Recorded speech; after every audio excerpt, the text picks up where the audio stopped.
ሰላም የቻናሌ ቤተሰቦች እንደተሰነበታችሁ በዚህ ቪዲዮ ደግሞ አጠቃቀማችን በማስተካከል ብቻ ወራዊ የኤሌክትሪክ ፍጆታ እንዴት እንደምንቀንስ በተግባር አሳያችኋለሁ። አሁን ላይ ብዙ ሰዎች በመብራት ወጪ ምክንያት እየተቸገሩ እንደሆነ ይታወቃል።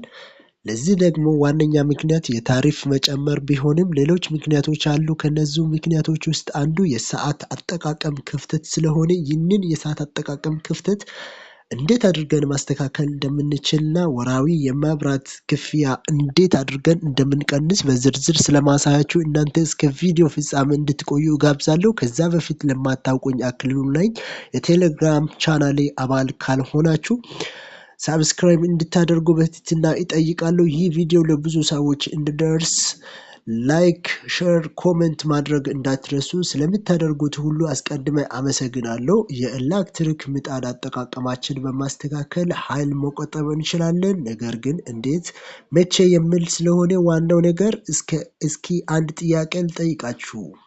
ምጣድ የምንጠቀምበት ጊዜ ስንት ሰዓት መሆን አለበት? ጠዋት መሆን አለበት? እኩል ቀን መሆን አለበት? ሌሊት መሆን አለበት?